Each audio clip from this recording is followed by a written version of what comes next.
Hello guys, this is রচনা বিশ্বাস and welcome back to my channel. তো আজ আমি তোমাদের সাথে একটা মাটন রান্নার রেসিপি শেয়ার করব। সকালবেলায় বাবা 1 কেজি মাটন এনেছিল।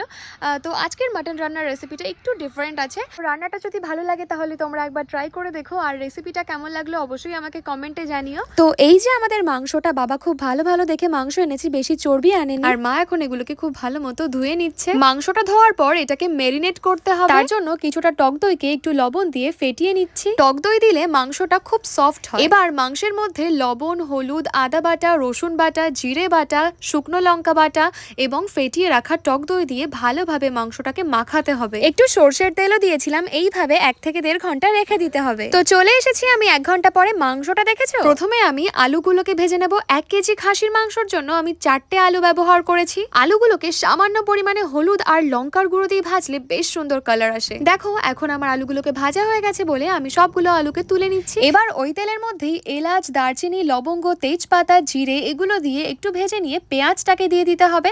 আর পেঁয়াজটা বেশ কিছুক্ষণ ধরে ভাজতে হবে। এই পেঁয়াজের মধ্যে লবণ আর সামান্য পরিমাণে চিনি দেবে। তারপর দেবে আদা বাটা, রসুন বাটা, জিরে বাটা আর শুকনো লঙ্কা বাটা। এবার এই মশলাটাকে আমাদের ভালো মতো কষাতে হবে। তো মশলাটা কষানো হয়ে গেলে তার মধ্যে এই মাংসটাকে দিয়ে দিতে হবে। এবার তোমরা বলতে পারো, একবার মশলা দিয়ে মেরিনেট করে রাখলে আবার মশলা কষালে, আরে এইভাবে রান্না করে দেখোই না, ভালো লাগবে। এখন কিন্তু আমাদের মাংসটা বেশ কষানো হয়ে গেছে। এবার আলুগুলোকে দিয়ে দিলাম। জাস্ট কালারটা দেখো। একটু জল গরম বসিয়েছিলাম, কারণ খাসির মাংসে গরম জল দিলে ভালো হয়। এবার মাংসটাকে একটু নাড়িয়ে চাড়িয়ে উনুনে একটা হাঁড়ি বসিয়ে দিলাম, আর এই হাঁড়ির মধ্যে পুরো মাংসটাকে আমি ঢেলে দেবো। খাসির মাংস যেহেতু সেদ্ধ হতে অনেকটা টাইম লাগে, তার জন্যই আমি হাঁড়ির মধ্যে দিচ্ছি।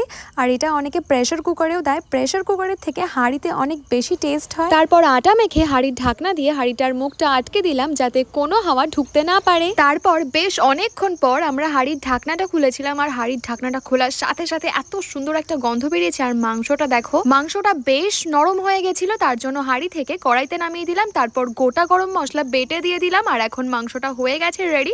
এর জন্য নামিয়ে নিচ্ছি। দেখো কালারটা যেরকম সুন্দর দেখতে লাগছে, তার থেকে অনেক বেশি টেস্টি হয়েছিল এটা, আর খুব সুন্দর নরম হয়েছিল। যদি রেসিপিটা ভালো লাগে তাহলে অবশ্যই চ্যানেলটিকে সাবস্ক্রাইব করে দাও।